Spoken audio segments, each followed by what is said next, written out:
Secular Gujarat ન્યૂઝમાં આપનું સ્વાગત છે। પાટણ લોકસભા 3 બેઠકના કોંગ્રેસના ઉમેદવાર ચંદનજી તલાજી ઠાકોર ચૂંટણી પ્રચાર જંગમાં મજબૂત રીતે આગળ વધી રહ્યા છે। ચંદનજી ઠાકોરે રાધનપુર વિધાનસભા મત વિસ્તારના ગામોનો ઝંઝાવાતી ચૂંટણી પ્રવાસ કર્યો હતો, જેમાં ગામે ગામ ચંદનજી ઠાકોરનું ઉમળકાથી સ્વાગત કરી પંજાને વોટ આપી કોંગ્રેસને વિજેતા બનાવવા લોકોએ સમર્થન વ્યક્ત કર્યું હતું। કોંગ્રેસના ઉમેદવાર ચંદનજી ઠાકોર, રાધનપુરના પૂર્વ ધારાસભ્ય રઘુભાઈ દેસાઈ, આમ આદમી પાર્ટીના પાટણ જિલ્લા પ્રમુખ બાબુજી ઠાકોર, રાધનપુર પંથકના કોંગ્રેસના મહિલા અગ્રણી સવિતાબેન શ્રીમાળી અને જયાબેન સોની અને જ્યોતિબેન જોશી અને ધીરાજી ઠાકોર અને તાલુકા કોંગ્રેસ પ્રમુખ કરસનજી ઠાકોર અને જગદીશભાઈ રાઠોડ, જિલ્લા પંચાયત સદસ્ય અને અર્બુદા સેનાના પ્રમુખ અને રમેશભાઈ ચૌધરી, કરસનભાઈ ચૌધરી સહિત વિસ્તારના કોંગ્રેસના આગેવાનો રાધનપુર પંથકના ગામોમાં ચૂંટણી પ્રચારમાં જોડાયા અને વધુને વધુ મતદાન કરીને કોંગ્રેસના ઉમેદવારોને વિજેતા બનાવવા લોકોને અપીલ કરી હતી। ચંદનજી ઠાકોરના રાધનપુર પંથકના ચૂંટણી પ્રવાસ દરમિયાન આ વિસ્તારના ગ્રામજનો દ્વારા અહીં પીવાનું પાણી ખારું મળતું હોવાનું તેમજ પાણીની ખૂબ તકલીફ હોવાની ફરિયાદો અને રજૂઆતો થવા પામી હતી। લોકો શુદ્ધ અને મીઠું પાણી ઝંખી રહ્યા હોવાનું જાણવા મળ્યું હતું। આ ઉપરાંત આ વિસ્તારમાં રોડ રસ્તાને લગતા પ્રશ્નો અંગે પણ લોકોએ ચંદનજી ઠાકોર સમક્ષ રજૂઆતો કરી અહીંના લોકોને સ્પર્શતા પ્રશ્નો અને સમસ્યાઓનું ઝડપથી નિવારણ કરવામાં આવે તેવી લાગણી વ્યક્ત કરી કોંગ્રેસને વિજેતા બનાવવા વિશ્વાસ વ્યક્ત કર્યો હતો।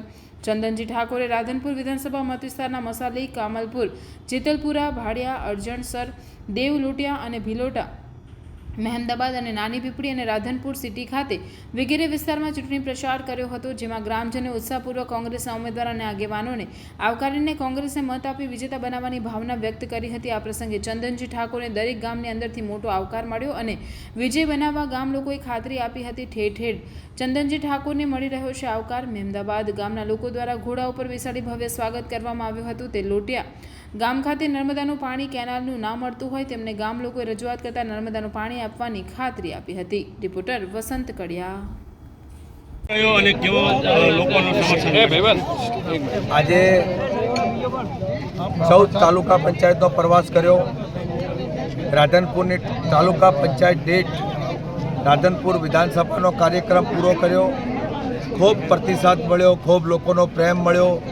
કેટલાક ગામોમાં ઘોડે ચડાવીને પણ વરઘોડો સ્વાગત કર્યો। મારી દીકરાએ મને કુમકુમ તિલકથી કર્યું, ઢોલ નગારા પીપુડા સાથે મારું સ્વાગત કર્યું। અનેક લોકોના પ્રશ્નો પણ કર્યા। ભાડિયા ગામમાં ગયો, પાણીનો ખૂબ વિકટ પ્રશ્નો છે। મારી બહેન આજે તળાવમાંથી બેડું ભરીને પાણી લાવે, જેમ આ તો 1947માં જે દેશ આઝાદ થયો હતો ત્યારની સ્થિતિ આજે 30 વર્ષથી ભાજપનું શાસન જે ચાલી રહ્યું છે એ શાસનમાં ક્યાંક ને ક્યાંક રાધનપુરમાં પાણીની મોટી સમસ્યાઓ ઊભી થઈ છે, નહેરોની પણ મોટી સમસ્યાઓ ઊભી થઈ છે।